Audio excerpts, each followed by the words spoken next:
Oran, ma ville. Texte écrit par Madame Yvonne Rosa du quartier de Boulanger à Oran, aujourd'hui décédée. Ses mémoires sont racontées par Solange Montes, originaire d'Oran elle aussi. J'ai souvent rêvé d'écrire un livre sur ma ville natale, surtout aujourd'hui où des milliers de kilomètres nous séparent, et plus encore lorsque la nostalgie des jours heureux me prend. Écrire un livre, quelle prétention, moi qui sais tout juste m'exprimer de façon compréhensible. Je n'ai pas beaucoup fréquenté l'école. Je la voyais plus de l'extérieur que de l'intérieur.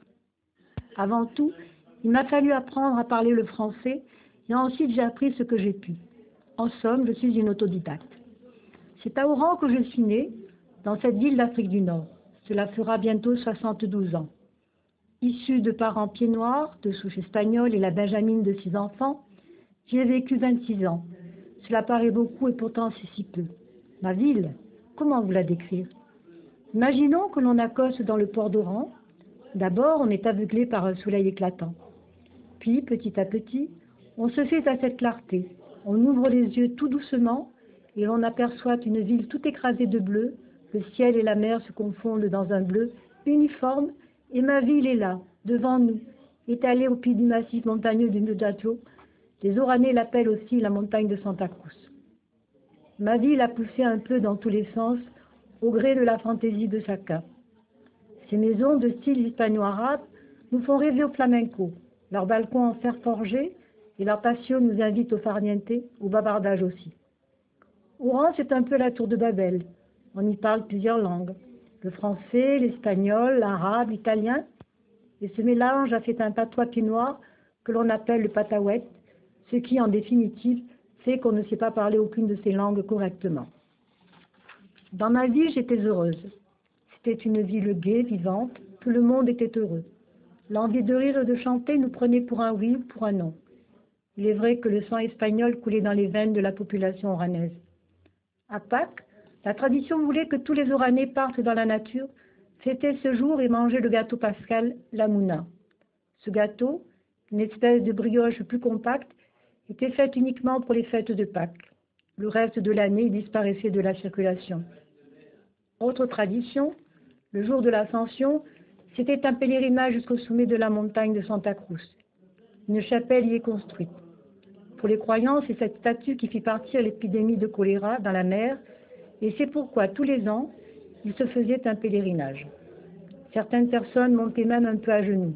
Pour les enfants, c'était un jour de fête pour courir et s'amuser. Dans mon pays, nous ne connaissions pas l'hiver. Il ne faisait que passer, en s'excusant presque de nous déranger. Par contre, l'été, lui, durait toute l'année. Parfois, le sirocco venait nous rendre une petite visite. Ce vent chaud arrivait du désert, traînant derrière lui ces grains de sable qui nous picotaient les yeux et nous cinglaient les jambes. On en riait. Un orage arrivait ensuite, emportant le sirocco et son sable avec lui. De l'ombre pour se mettre à l'abri du soleil, il n'y en avait pas, sous un chêne et sous un sol pleureur, mais sous un palmier, sous un olivier. Les mimosas et les genêts embaumaient la nature de leur parfum. Les plages s'étendaient à perte de vue.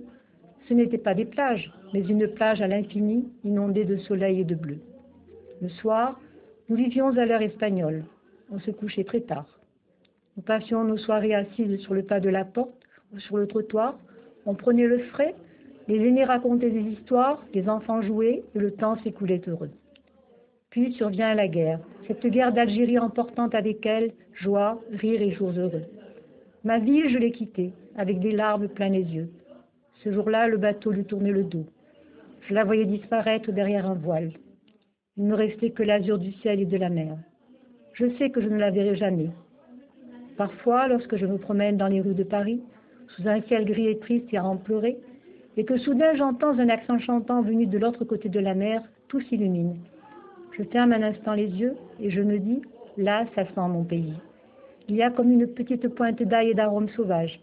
Des souvenirs envahissent ma tête, les souvenirs des jours heureux.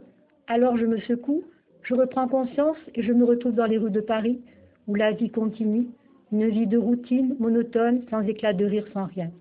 Parfois, j'en trouve une petite lucarne dans le fond de mon cœur et j'aperçois au loin un panorama tout ensoleillé, tout bleu. Oran, ma ville.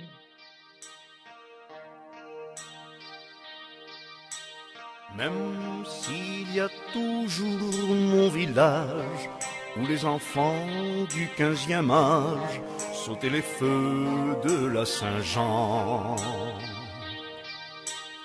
Même s'il y a toujours le cimetière où les filles faisaient des prières et repartaient en se signant. Je ne le reconnaîtrai plus.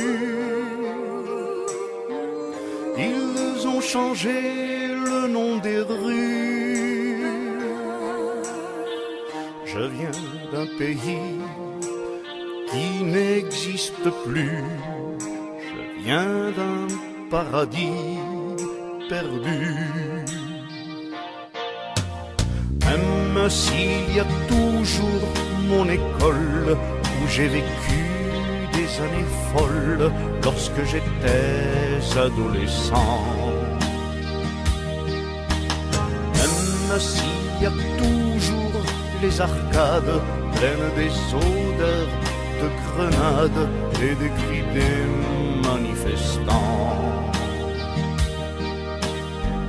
Le drapeau que l'on voit flotter,